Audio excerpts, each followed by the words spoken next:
que a maioria dessas pessoas, elas já passaram por algum grau de institucionalização ao longo da trajetória deles. Então, muitos vieram do sistema prisional, muitos vieram dos sistemas da FEBEM ou hoje da Fundação Casa, e a maioria já passou por algum processo de internação e por processos dos serviços de cuidado e assistência da prefeitura.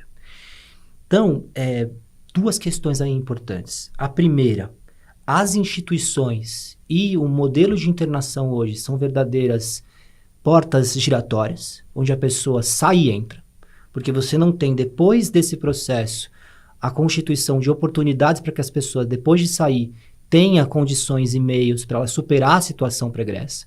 Né? Então, o cara que sai da internação, ele vai para onde depois? Vai morar onde? Com que família? Em que situação? Com que trabalho? Né? Isso faz com que ele tenha que, muitas vezes, voltar para a rua. E um outro aspecto também importante é pensar que, historicamente, a gente também tem naquele território um desmonte dos equipamentos de saúde e assistência.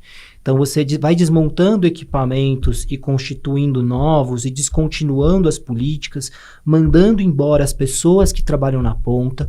Isso faz com que essas pessoas que estão nessa situação tenham ainda mais dificuldade também de conseguir os vínculos. Né? Então, você tem uma desproporcionalidade de investimentos. Um investimento muito grande na política de guerra. A polícia tem drone, tem viatura, tem equipamentos de última geração, tem um baita contingente no centro, cada vez maior, recebendo mais. Mas você não tem um contingente próximo na política de saúde e na política de assistência. Que é sempre muito precário. Porque né? A origem da Cracolândia, é o que a gente estava discutindo, não é a própria Cracolândia, mas é a desigualdade social. Exato. E prova desse agravamento são os números, né? Não somos nós que estamos dizendo. Mas olha, a população em situação de rua, segundo dados do IPEA, aumentou 935% nos últimos 10 anos. É a comprovação de que a miséria está crescendo e a gente vê o reflexo dela nas ruas, né? E isso é muito grave. E o que você está falando sobre os equipamentos, a oportunidade, é muito importante porque você citou numa entrevista não há muito tempo que hoje em dia a moradia é dada como um prêmio, né? Por exemplo, os poucos programas sociais que se tem, por exemplo, que dá algum acesso à moradia, eles têm várias recomendações, né? Uma delas é estar limpo. E deveria ser o inverso, não é isso? A pessoa deveria ter um incentivo para estar limpo, porque é difícil, é muito difícil se manter em total abstenção. Prova de que isso não está funcionando também, mais uma vez, são os próprios números, né? Um estudo da Unifesp diz que a população da Cracolândia, ela tem em média 10 anos.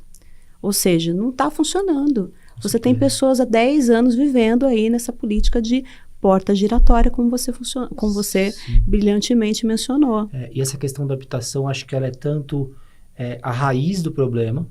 Por um aspecto, a gente está falando de uma crise habitacional absurda e que ela não é de hoje.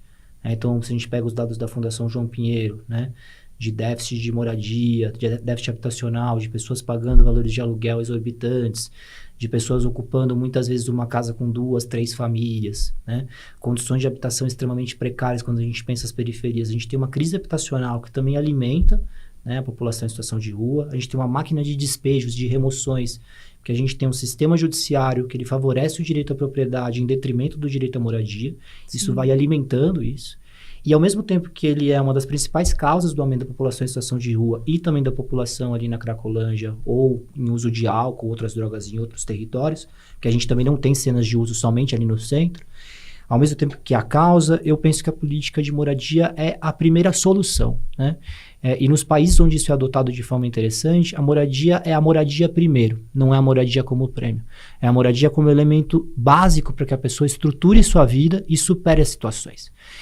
Aí a sociedade civil pode pensar, porra, mas como é que esse vagabundo vai ganhar uma casa? Né? E as pessoas pensam isso porque elas têm uma dificuldade muito grande de conquistar a casa própria. Né? Porque a gente sabe que a casa, por ser uma mercadoria muito cara, a terra por ser uma mercadoria muito cara, ela é muito pouco acessível.